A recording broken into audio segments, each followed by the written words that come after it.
Why the conscious awareness is...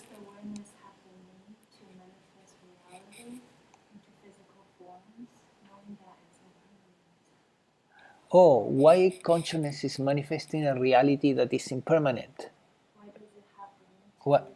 Why does it happen? Why does it have the need to do that? Oh, why it has? Knowing that it's all Oh, yeah, yeah. Why consciousness has the need to create, right? To create this show, right? Well, it's a mystery that many teachers and yogis will tell you it will be answered. It will be answered on time in your own meditation, in your own realizations, right? And but it's a mystery. Also, your question is around need, right? You're saying why consciousness has the need to create this. And I don't think that consciousness has the need to create it. Consciousness is enjoying this creation, but it doesn't have the need to create it. Consciousness is transcendental, so consciousness is content in itself. And you can prove this to yourself by simply resting as awareness and feeling the contentment that comes. So consciousness in itself is self-sufficient, but it seems to enjoy this thing, and that consciousness actually is you, is our true self. So the dualistic blaming that happens in bhakti yoga, which is very common, right? At some point the bhakti will begin to blame God for creating this universe or this particular planet where there is so much suffering. In non-duality it doesn't make sense, because we all made this decision to create this thing, we as consciousness, right? But you wanted to say something. I was just going to ask the question, why do we create opera? Why do we create? Why do humans create opera? Why do human beings create opera? Opera. Like a singing and acting platform. Ah. Why? Well, I was using it as a way to demonstrate, because nobody goes to opera anymore. Ah. Now we go to amusement parks and movie theaters Right. and Right. other forms of entertainment. Mm-hmm. So it's a conscious evolution of entertainment and education. Right. So consciousness that we are extensions of more and more consciousness, that we just keep creating more and more things to have fun and experience. Right. Yeah, it looks like as if there is an innate drive in consciousness to create, but it's with detachment, right? So you can have a desire. We can have a desire in life and keep the desire, but let go of the attachment so that we have a desire with detachment. Like, for example, you want to have a trip. You would like to have a trip to Europe next summer, and then you begin to plan, right, your trip, and you begin to, okay, I would like to go here and here to visit this place and that place, and you have this desire, and you can keep the desire and you can even move in that direction, but you can also have it without attachment. If it happens, fantastic. You go to Europe and enjoy your time there. If it doesn't happen, who cares? You stay here in the States, right? And maybe you go to Santa Barbara and have a nice stay there. Or do something else. Or do nothing, stay at home.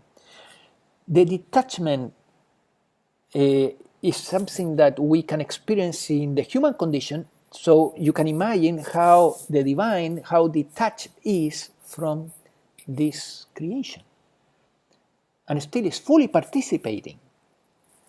Is fully participating. I don't see the divine as separated from its creation, like it created this mechanism and then now it's just observing, right? No, it's fully involved. You're welcome. Yeah, some teachers will tell you, the divine is the only doer. Yeah, everything happens by the will of God. Other teachers will tell you, no, there is no doer and the divine is just observing. I would say no, the divine is participating in this. It's the doer.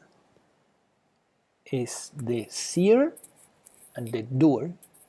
And eventually the realization that comes later, because awakening to consciousness is the first realization, but then there's a tendency to get another realization, which is that everything is consciousness. The movie is also consciousness in front of consciousness, right? So everything is consciousness. That comes later. That is not as liberating as the first one, right? The first one has a bigger impact when you see that the persona that you have dedicated so much time and effort to decorate is not real. The me is not real. It's enjoyable, the persona? Well, if you enjoy it with, I would say that with detachment, might be enjoyable. But with attachment, it's source of a lot of pain, right? Because with attachment, what happens is that, and without the recognition that it's a fiction, then this persona, this little me, will try to control life. Will try to control the experiences at the first, second, third, and fourth center, even fifth. And it will totally fail. You cannot control life. It's uncontrollable. The little self cannot control life. It's a fiction, so you can imagine how inadequate it is to live life. Yes. That I didn't share that part. I was still new to the group. Sorry? But I was still new to the group, so I didn't share the full part of the rock star thing. Is that Yes. actually underneath that, in terms of where the persona can backfire, was that I had a messiah complex inside of that I was here to fix the world Yes. with my music. Right. And then I read a line in a book that said, "You didn't come here to Which book did you read? It was a line from Ask and It Is Given by Abraham Hicks. Ask and It Is Given, yes. And they were saying, you didn't come here to fix a broken world because the world's not broken. Very good. Nisargadatta Maharaj said the same, you know that? And then the whole persona. Nisargadatta, right. The whole persona, the Messiah complex went away. Right. Great. But it was Fantastic. scary because it was a free fall, because then I had nothing to stand on. Right. Then you may imagine that, well, now I will have no mission. Yeah. No reason to be here. Which is not true. You do have a mission, but it's not to fix the world. It's just to do your part. Right. Very interesting. So Weston is, for those online, he's saying that he had a kind of a messiah complex, that he was going to save the world through his music and teachings. And then he read in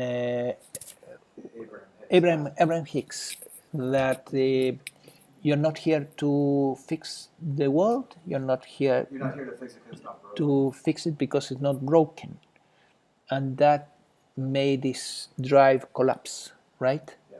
Which was an unhealthy drive, because you carry the world on your shoulders, right? It was an obligation. An obligation, right? An obligation. So, But the world can use it. but of course, and that is a good goal, right? I'm gonna give my grain of sand. Yeah. That's all. That is a good Yeah, but I goal. thought I was going to fix the whole rock. Right. The whole rock. Right. Not the one little grain of sand. You said you